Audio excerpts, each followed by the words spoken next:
شعیب کو اس شعر کے ساتھ میں دعوت سخن دیتا ہوں. چلتی پھرتی ہوئی آنکھوں سے آذان دیکھی, چلتی پھرتی ہوئی آنکھوں سے آذان دیکھی, میں نے جنت تو نہیں دیکھی ہے ماں دیکھی. تشریف لائیں.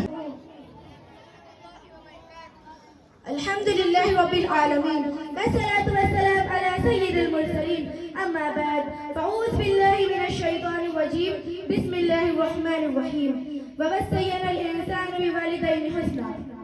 پرستی سے بلندی کی طرف پرواز کرتی ہوں, پرستی سے بلندی کی طرف پرواز کرتی ہوں, خدا کے نام سے تقریر کا آغاز کرتی ہوں.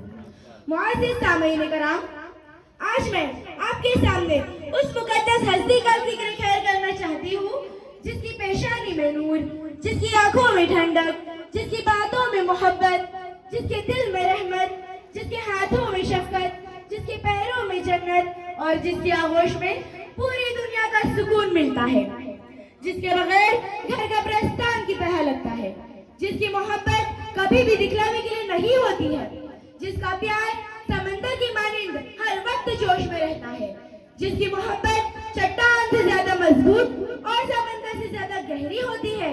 یعنی میرا موضوع سخن ماں کی ممتا اور شفقت ہے. مجھے یقین ہے آپ مجھے بغور سنیں گے.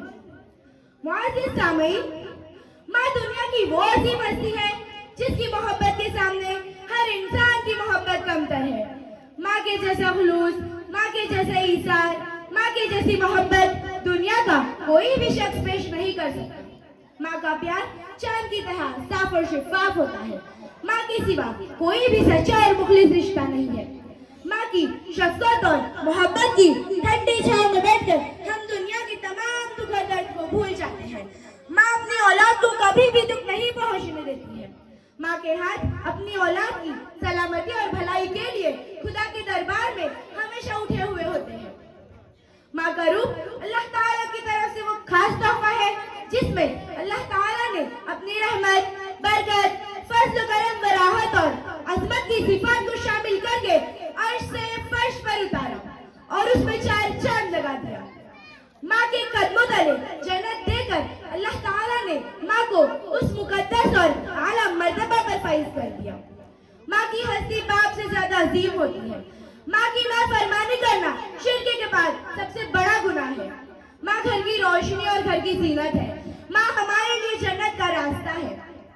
ماں کی انہی خوبیوں کی وجہ سے حق اسلام میں خدا کے بعد سب سے زیادہ حق ماں کا بتایا گیا ہے. چنانچہ قرآن مجید کے متعدد آیات ایسی ہیں جن میں خدا کے حق کو بیان کرنے کے ساتھ ماں کے حق کو بھی بیان کیا گیا ہے. مثلا سورہ نساء میں ہے کہ اللہ تعالیٰ کی عبادت کرو, اس کے ساتھ کسی کو شریک نہ کرو, والدین کے ساتھ بھلائی کرو. سورہ لقمان میں ہے کہ ہم نے انسان کو والدین کے ساتھ اچھا سلوک کرنے کی تاکید کی ہے.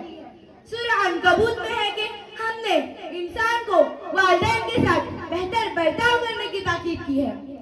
سورہ بنی اسرائیل میں ہے کہ اگر ماں باپ بڑھاپے کی عمر کو پہنچ جائے تو تم انہیں اوپری مت کہنا اور نہ ہی ان کو ڈانٹ ڈپٹ کرنا, بلکہ ان سے نرمی سے گفتگو کرنا اور ان کے لیے سلامتی کی دعائیں کرتے ہیں. محترم سامعین کرام, قرآن مجید کے بعد جب ہم ذخیرہ احادیث کا مطالعہ کرتے ہیں تو اس میں بھی جا بجا والدین کے ساتھ حسن سلوک کا ذکر ملتا ہے.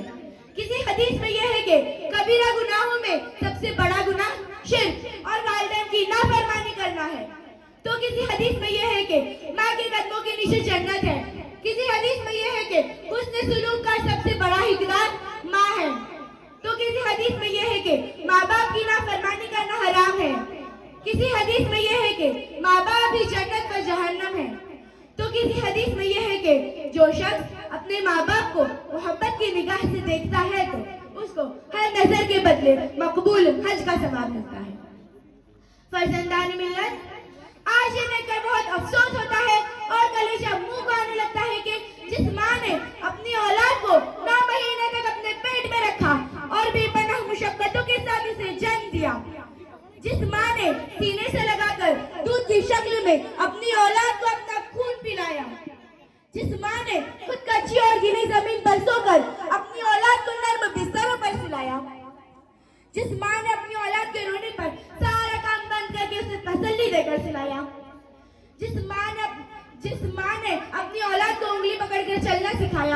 جس ماں نے اپنی اولاد کو بولنا سکھایا، الغرض جس ماں نے اپنی اولاد کی خاطر ہر طرح کی مصیبتوں اور مشقتوں کو برداشت کیا، آج وہی اولاد جوان ہو کر ان کی خدمت کرنے کے بجائے انہی سے خدمت کرتی ہے، ان کا دل خوش کرنے کے بجائے انہیں رنجیدہ کرتی ہے، الغرض ان کے سارے احسانات کو بھلا کر ان کے ساتھ برا سلوک کرتی ہے، انہیں گالیاں دیتی ہے، انہیں برا بھلا کہتی ہے۔ اللہ تعالی ہمیں ماں باپ کی قدر کرنے کی توفیق عطا فرمائے، آمین۔